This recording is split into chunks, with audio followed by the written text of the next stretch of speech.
Selamat pagi dan salam sehat buat anak-anak ibu sekalian. Semoga kita tetap diberi kesehatan, khususnya dalam mengikuti pembelajaran online yang kita lakukan saat ini. Baiklah anak-anak ibu sekalian, sebelum kita mulai pembelajaran hari ini, mari berdoa menurut agama dan kepercayaan masing-masing. Berdoa dimulai.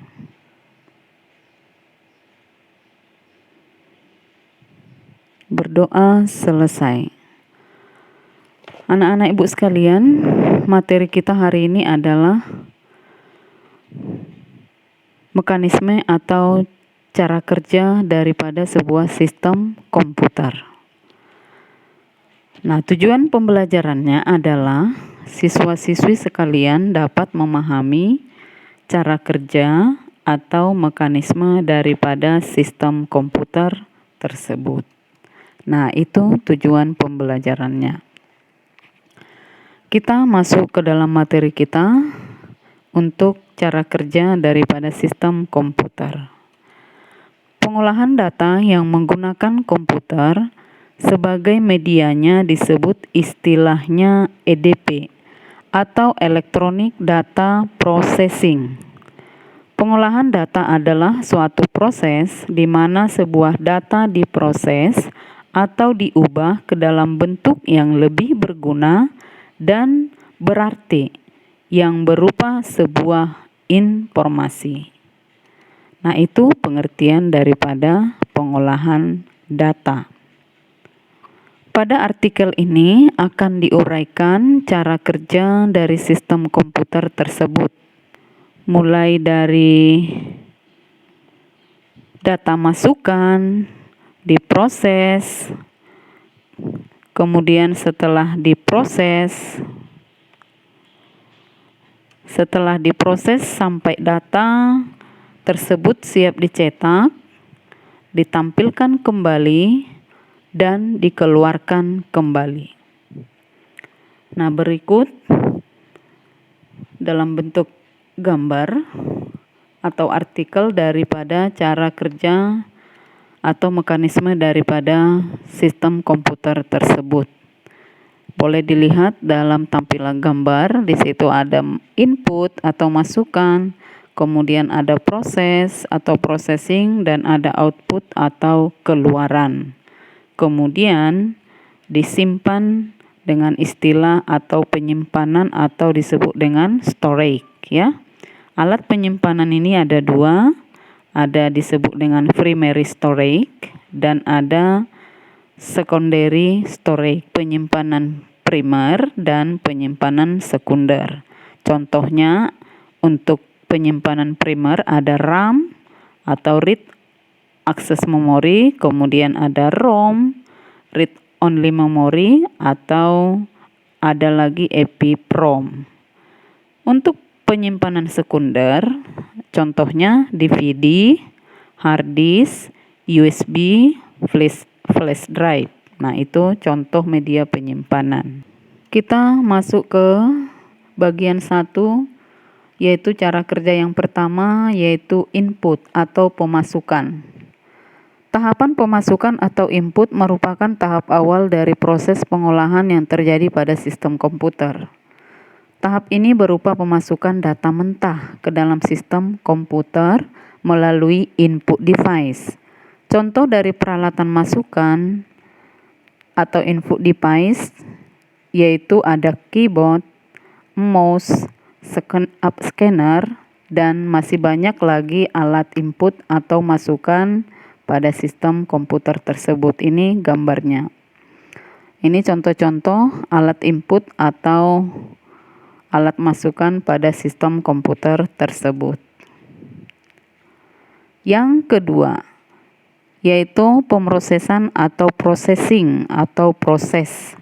Tahap ini data telah dimasukkan melalui peralatan input dan akan diproses. Tahap proses dilakukan oleh processing device, yaitu CPU. Dalam CPU dapat melakukan fungsi perhitungan dan logika untuk perbandingan atau disebut dengan istilah ALU atau Arithmetic Logical Unit, dan juga mengontrol atau Control Unit atau CU disingkat. Pada tahap ini, data yang masih mentah tadi diproses sedemikian rupa sehingga data tersebut siap dicetak menjadi informasi yang lebih bermanfaat. Nah, berikut contoh gambar dari alat processing atau yang tadi disebut dengan CPU, ya, Central Processing Unit. Jadi ini merupakan alat proses atau sering disebut dengan otak daripada sebuah komputer itu terdapat pada CPU. Ya, kita lanjut yang ketiga.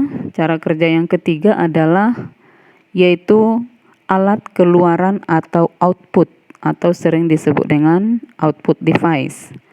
Tahap ini, data yang tadinya telah dimasukkan melalui alat input kemudian diproses oleh CPU akan bisa dicetak apabila sudah siap. Pencetakan bisa dilakukan berupa hard copy dan soft copy. Hard copy berarti menggunakan media fisik seperti kertas maupun yang lainnya. Soft copy berarti menampilkan gambar visual melalui monitor atau proyektor. Contohnya monitor, printer, proyektor. Nah, ini contoh alat keluaran atau output device. Nah, berikut gambarnya. Contoh-contoh alat output. Ya, kita lanjut yang keempat, cara kerja yang keempat yaitu storage atau penyimpanan.